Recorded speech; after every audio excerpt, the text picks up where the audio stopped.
Picture this.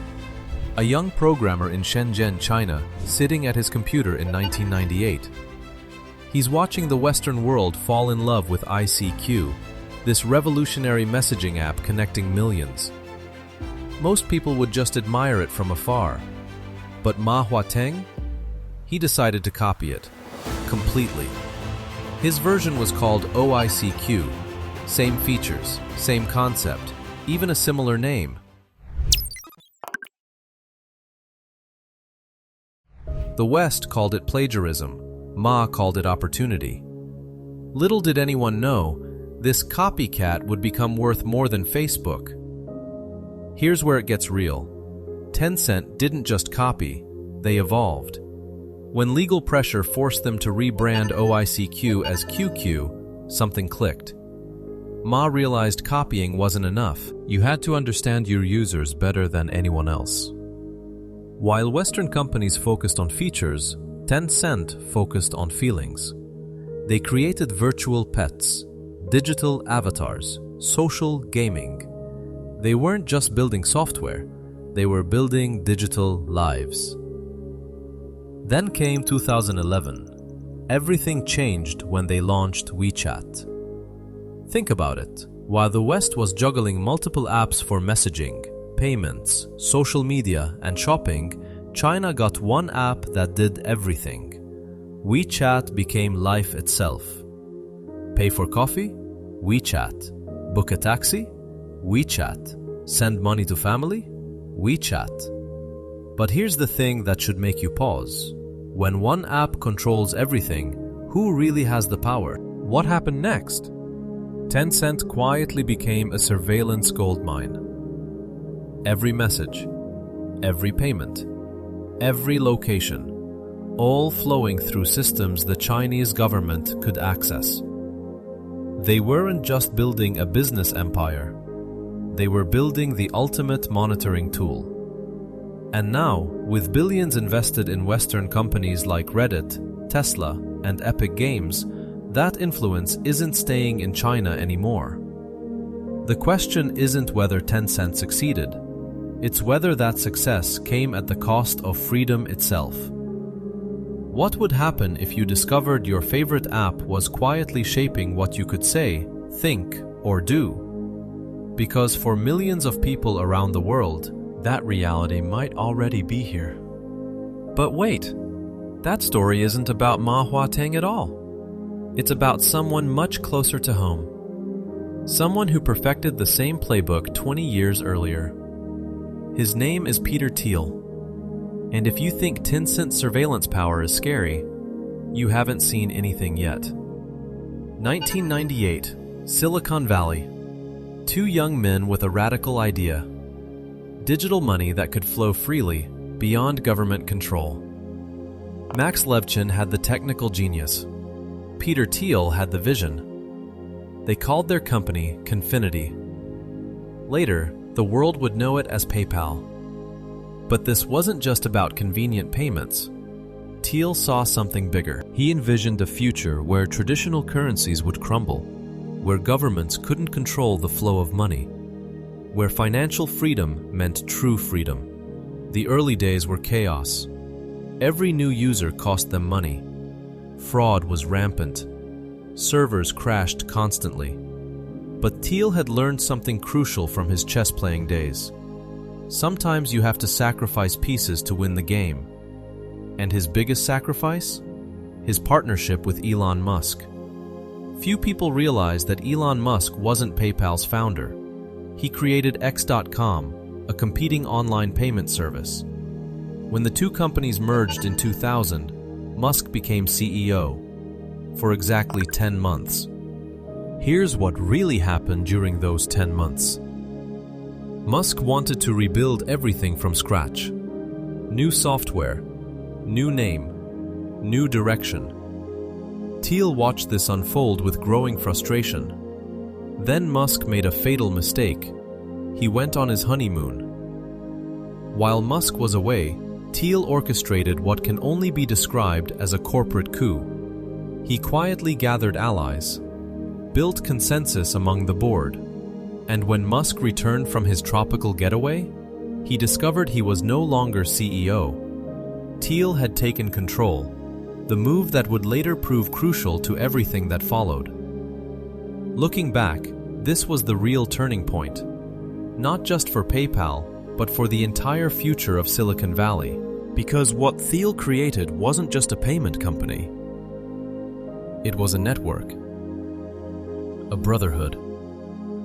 What insiders now call the PayPal Mafia. Think about the names. Elon Musk went on to build Tesla and SpaceX. Reid Hoffman founded LinkedIn. Chad Hurley and Steve Chen created YouTube. David Sachs built Yammer. Keith Rabois became a legendary investor. All of them PayPal alumni. All of them part of Thiel's network. But here's the interesting thing about this network. It wasn't built on friendship. It was built on a shared philosophy. Thiel's philosophy. Competition is for losers. Monopolies are the goal. And the best way to build a monopoly? Control the people who control the future. When eBay acquired PayPal for $1.5 billion in 2002, Thiel walked away with $55 million. Most people would retire, buy a yacht, disappear into luxury. Not Thiel. He had bigger plans. Much bigger plans. Because $55 million wasn't his end game. It was just his seed money for something far more ambitious. What happened next, no one saw coming. 2003. The world was still reeling from September 11th.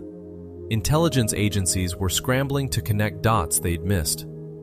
And Peter Thiel saw an opportunity that would change everything. He gathered a small team in a Palo Alto office. Their mission? Take the fraud detection technology from PayPal and transform it into something far more powerful. Something that could see patterns invisible to human eyes. Something that could predict the future. They called it Palantir, named after the seeing stones from Lord of the Rings. In Tolkien's world, these mystical orbs allowed their users to observe distant lands and communicate across vast distances. But here's what most people forget about the Palantir. In the wrong hands, they became tools of domination. Sauron used them to spy on his enemies and control his allies. The parallel wasn't accidental. Palantir's first customer was the CIA. Through their venture capital arm, In-Q-Tel, the agency provided the initial funding. The pitch was simple. Give us your data, and we'll show you what it really means. Phone records, financial transactions, travel patterns, social networks, all of it flowing into Palantir's algorithms, searching for connections that human analysts would never find. But here's where it gets real. Palantir didn't just analyze data. It made it beautiful. Their software turned overwhelming spreadsheets into elegant visualizations. Suddenly, tracking a terrorist cell felt like playing a video game. Following money laundering networks looked like art. The technology was so seductive that users forgot they were essentially building the most sophisticated surveillance apparatus in human history. Few people realized that Palantir's early success came from a single crucial insight. While other companies were trying to replace human intelligence, Thiel understood something different. The future wasn't about artificial intelligence, it was about augmented intelligence. Humans and machines working together to see what neither could see alone. And it worked. By 2011, rumors started circulating that Palantir had helped track down Osama bin Laden. The company never confirmed it. They never denied it either. The mystery only made them more valuable. What made everything change was how quickly the technology spread. The Department of Defense wanted it. Immigration and Customs Enforcement needed it. Local police departments begged for access. Palantir wasn't just serving the intelligence community anymore. It was becoming the nervous system of the American security state. Think about what this means. Every time you use your credit card, your data flows through systems Palantir can access. Every time you cross a border, Palantir's algorithms are watching. Every time you interact with government services, you're feeding the machine that Peter Thiel built. But the real genius of Palantir isn't its technology, it's its business model. Unlike Google or Facebook, which make money by selling your data to advertisers, Palantir makes money by selling insights to governments. They're not the product, you are. Looking back, this was the moment when Peter Thiel stopped being just another Silicon Valley entrepreneur. This was when he became something else entirely. A power broker, a shadow player, someone who could influence the flow of information itself. The question isn't what they did with Osama bin Laden. The question is, what are they doing with you? Because here's the thing that should make you pause. Palantir doesn't just work for the American government anymore. They've got contracts with foreign militaries, corporate clients, anyone willing to pay for the power to see everything. What would happen if you discovered that every digital trace you leave behind is being analyzed by algorithms designed to predict your next move? What would happen if someone could map your entire life through data you didn't even know you were sharing? For millions of people around the world, that reality isn't coming. It's already here. And Peter Thiel? He's the one holding the seeing stone, the monopoly master. But surveillance was just the beginning. While Palantir was building the ultimate seeing stone, Peter Thiel was quietly assembling something even more powerful, a monopoly on the future itself.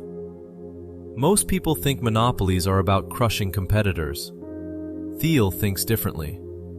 To him, monopolies aren't about destroying others. They're about transcending competition entirely. It's the philosophy he outlined in his book 0 to 1. Don't compete, create. And he's been practicing what he preaches for decades. Think about his investment strategy. In 2004, a 19-year-old Harvard sophomore named Mark Zuckerberg was looking for money to expand his college networking site. Most investors saw a glorified yearbook. Thiel saw the future of human connection. He wrote a check for $500,000 and became Facebook's first outside investor. That investment? It eventually returned over $1 billion. But the money wasn't the real prize. The real prize was influence. A seat on Facebook's board. A voice in decisions that would shape how billions of people communicate, share information, and see the world. Here's where it gets interesting. Thiel didn't just invest in Facebook. He mentored Zuckerberg, taught him the monopoly mindset, showed him how to think beyond competition. And when Facebook faced its biggest crisis, the Cambridge Analytica scandal, congressional hearings, calls for regulation, who stood by Zuckerberg's side? Peter Thiel. But Facebook was just one piece of a much larger puzzle. Airbnb? Thiel was there early, helping transform the hospitality industry. SpaceX? He provided crucial early funding, enabling Musk to challenge the aerospace monopoly. Stripe? LinkedIn? Spotify? All part of the Thiel portfolio. All companies that didn't just compete, they redefined entire industries. Few people realize that Thiel's investment philosophy comes from a simple observation. The most valuable companies in the world aren't fighting for market share. They own the market entirely. Google doesn't compete in search. They are search. Amazon doesn't compete in e-commerce. They define it. Apple doesn't compete in premium phones. They created the category. This is what Thiel calls definite optimism, the belief that the future can be shaped, controlled, predicted. That with enough intelligence, enough capital, enough strategic thinking, you can build something so valuable that competition becomes irrelevant.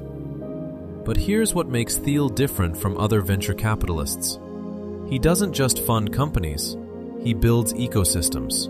Every investment connects to every other investment. Every entrepreneur in his network knows every other entrepreneur. It's not just a portfolio, it's a web of influence that spans the entire technology industry. Consider the numbers. Companies in Thiel's network employ hundreds of thousands of people. They process trillions of dollars in transactions. They influence how billions of people work, communicate, travel, and live. When you use Uber, book an Airbnb, send money through PayPal, watch YouTube, or scroll through Facebook, you're interacting with the Thiel ecosystem. And that ecosystem keeps growing. Through Founders Fund, his main investment vehicle, Thiel has stakes in artificial intelligence, biotechnology, aerospace, cryptocurrency. Every major technological trend of the past 2 decades has Thiel's fingerprints on it. The genius isn't just picking winners. It's creating the conditions where winning becomes inevitable. When you control the network, you don't need to predict the future. You can create it. Think about what this means. In most industries, competition drives innovation. Companies fight for customers, which leads to better products and lower prices. But what happens when one person has influence across all the major players? What happens when competition is replaced by coordination? Looking back, this was always Thiel's real strategy. Not to build one great company, but to build the infrastructure that makes all great companies possible. To become not just a participant in the future, but its architect.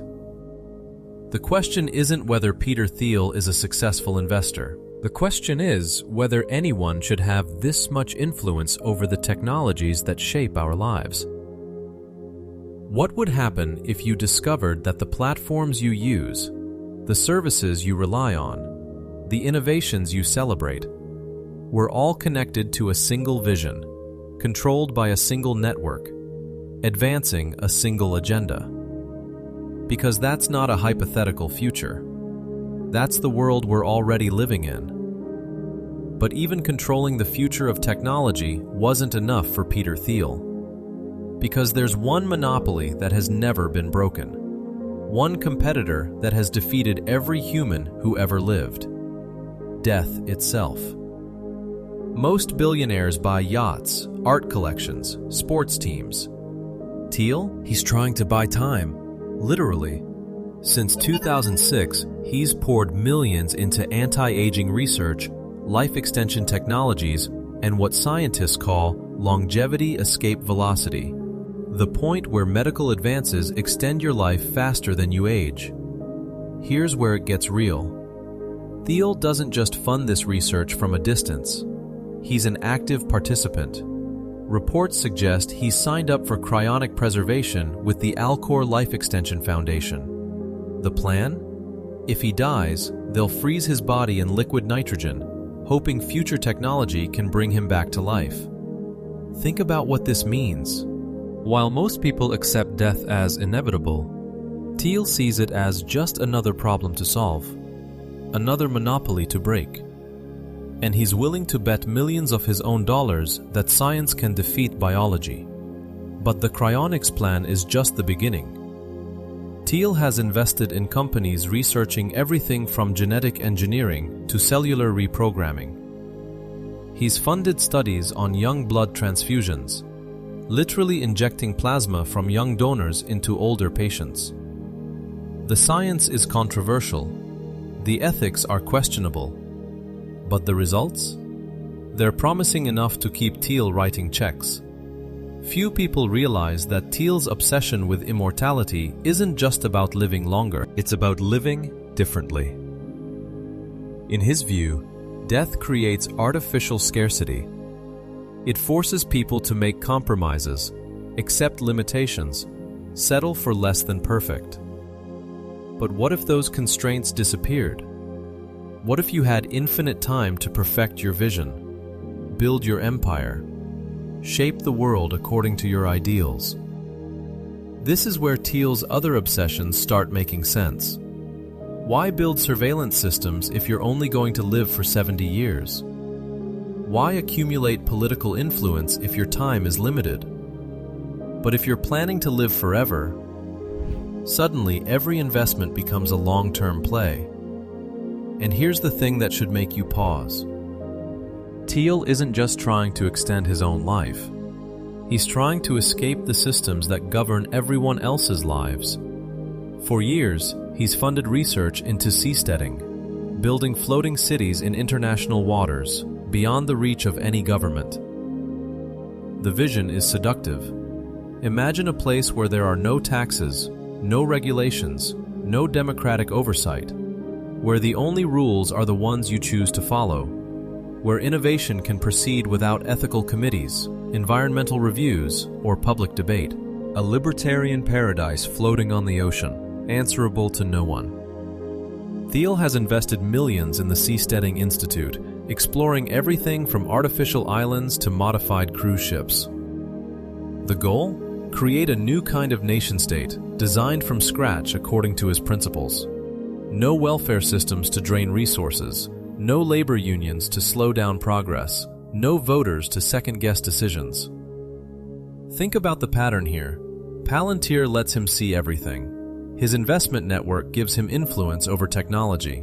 His political connections provide access to power. And seasteading? That's his escape plan. A way to build the perfect society, governed by the perfect rules, populated by the perfect people. But even floating cities have limitations. They're still on Earth. Still subject to weather, pirates, hostile governments. So Thiel has backed an even more ambitious escape plan: space colonization. His early investment in SpaceX wasn't just about commercial spaceflight. It was about creating a backup plan for human civilization. Looking back, this is what makes Peter Thiel different from every other billionaire. Most rich people want to enjoy their wealth. Thiel wants to transcend the human condition entirely. He's not just trying to live longer. He's trying to live beyond the constraints that limit everyone else. What would happen if someone could actually achieve immortality? What would happen if they could build their own country with their own rules beyond democratic oversight? What would happen if they combined infinite time with unlimited resources and absolute power? These aren't science fiction questions anymore. They're engineering problems. And Peter Thiel is working on the solutions. The question isn't whether he'll succeed. The question is what happens to the rest of us if he does. But immortality and floating cities require something Thiel had never really pursued before: political power. And in 2016, he made a move that shocked Silicon Valley to its core. Picture this: the Republican National Convention, primetime television, millions of Americans watching, and there, on the biggest political stage in the country, stands Peter Thiel, not as a donor hiding in the shadows, not as a consultant whispering advice, but as a featured speaker, proudly announcing his support for Donald Trump. Tonight, I urge all of my fellow Americans to stand up and vote for Donald Trump. The reaction was immediate. Silicon Valley erupted. Tech executives who had worked with Thiel for years suddenly distanced themselves.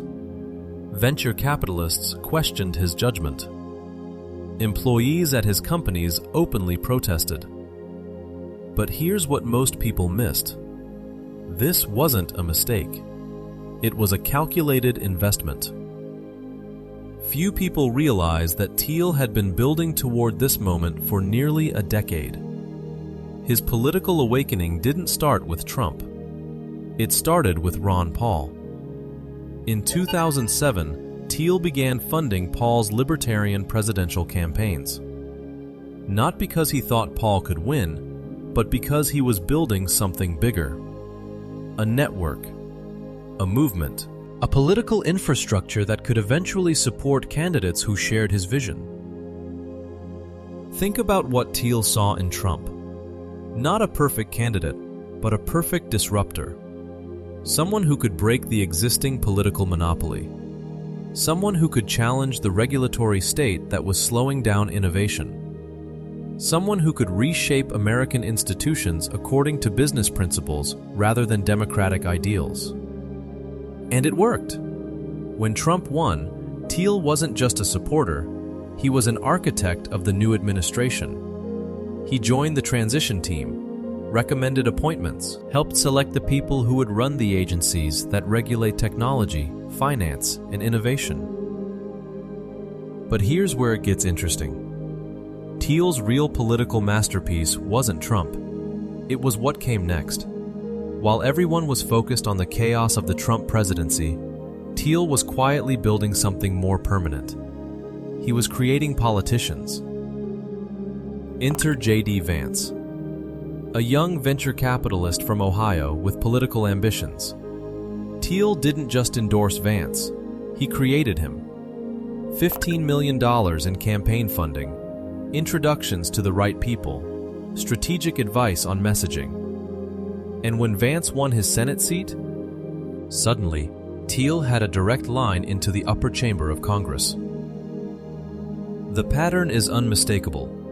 Blake Masters in Arizona, another Thiel protege, funded by Thiel money, advancing Thiel ideas.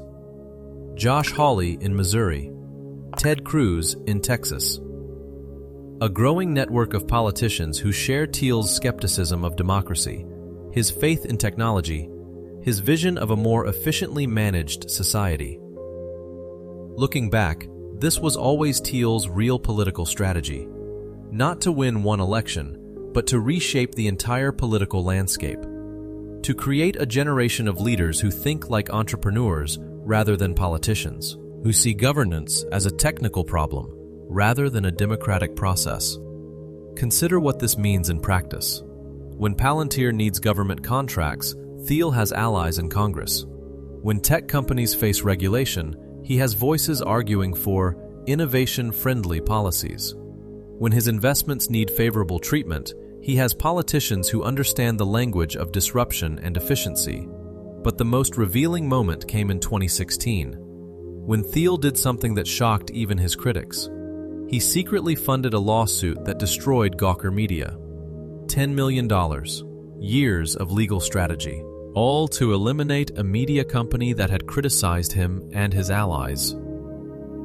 The message was clear.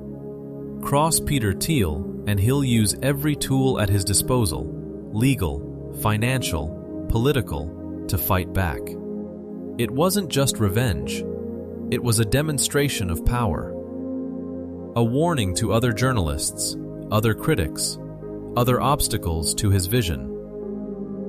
What would happen if someone could combine unlimited wealth with political influence and technological control? What would happen if they could fund politicians, shape policies, and eliminate critics, all while operating largely in the shadows? These aren't hypothetical questions anymore. They're describing the world Peter Thiel has already built. A world where democracy doesn't disappear. It just becomes less relevant than the networks that really control power. The question isn't whether Peter Thiel has political influence. The question is whether anyone should have this much influence over the system that's supposed to represent all of us. So what does Peter Thiel actually want? What's the end game for someone who has surveillance technology, political influence, and immortality research all under his control? The answer isn't world domination in the traditional sense. It's something far more sophisticated. Thiel is building what can only be described as a parallel civilization, a world where the smartest, most capable, most visionary people can operate without the constraints that limit everyone else. Think about how all the pieces fit together. Palantir gives him information advantage, the ability to see patterns and predict outcomes that others miss. His investment network provides economic influence, stakes in the companies that will define the future. His political connections offer regulatory capture, the power to shape the rules that govern innovation. And his life extension research? That's the ultimate insurance policy, ensuring he'll be around to see his vision realized. Few people realize that Thiel's philosophy goes deeper than business strategy. He's fundamentally skeptical of democracy itself. In his view, democratic systems are too slow, too emotional, too influenced by people who don't understand the complexities of modern technology and economics. He's written about this extensively. His belief that freedom and democracy are incompatible, that the best societies are run by competent elites rather than popular vote. This isn't theoretical anymore. Look at what's happening in practice.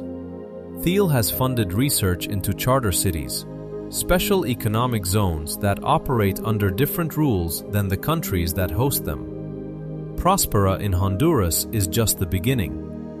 These are laboratories for governance, testing what happens when you remove democratic oversight and replace it with technocratic management. The model is seductive. Lower taxes, fewer regulations, faster innovation. No need to convince voters or navigate bureaucracy. Just smart people making smart decisions based on data and efficiency rather than politics and emotion. It's Silicon Valley's approach to governance. Move fast, break things, optimize everything. But here's what makes this truly unprecedented. Thiel isn't just building one alternative system. He's building multiple backup plans. If seasteading doesn't work, there's space colonization. If charter cities fail, there's regulatory capture. If democracy proves too stubborn, there's technological disruption. Every possible future has a Thiel-influenced path forward. Consider the timeline. Right now, Palantir's contracts are expanding globally. His political network is gaining influence. His life extension investments are showing promise. His charter city experiments are attracting attention from governments desperate for economic growth. All of these trends are accelerating simultaneously. What happens when they converge? What happens when someone has real-time surveillance capabilities, political influence across multiple countries, unlimited lifespan, and autonomous territories to experiment in? What happens when they can combine the best insights from human intelligence with the processing power of artificial intelligence, all while operating beyond traditional democratic oversight? Looking back, every move Thiel has made starts to look like preparation for this moment. The PayPal sale gave him capital. The Facebook investment gave him influence over information flow. Palantir gave him access to government intelligence. His political funding gave him regulatory allies. His longevity research gave him time. His charter city investments gave him territory. The ultimate irony? The man who hates competition has no competitors in the game he's really playing. While other billionaires buy sports teams and art collections, Thiel is buying the future itself. While others focus on quarterly earnings, he's thinking in centuries. While others accept the constraints of existing systems, he's building new ones. Think about what this means for the rest of us. We're not just dealing with another wealthy individual trying to influence politics. We're dealing with someone who has systematically acquired the tools to reshape civilization according to his vision. Someone who believes that democratic systems are obstacles to progress. Someone who has the resources, the network, and potentially the time to make his alternative vision reality. The question isn't whether Peter Thiel's vision is right or wrong. The question is whether any individual should have the power to implement their vision of the future without democratic consent. Whether the promise of efficiency and innovation justifies the concentration of power in the hands of a self-selected elite. What would happen if someone could actually transcend the normal constraints of politics, economics, and mortality? What would happen if they could build their ideal society from scratch, populated by people who share their values, governed by rules they design? These aren't science fiction questions anymore. They're engineering problems that Peter Thiel is actively solving. Peter Thiel's empire spans surveillance technology, political influence, and the future of human life itself. Unlike other tech billionaires who claim they want to make the world better, Thiel is remarkably honest about his goals. He's not trying to save the world, he's trying to escape it. The ultimate irony? The man who built his philosophy around hating competition has no competitors in the game he's really playing. While we debate politics and economics, he's building the infrastructure for a post-democratic future. Peter Thiel isn't just building companies, he's building the future, whether we want it or not.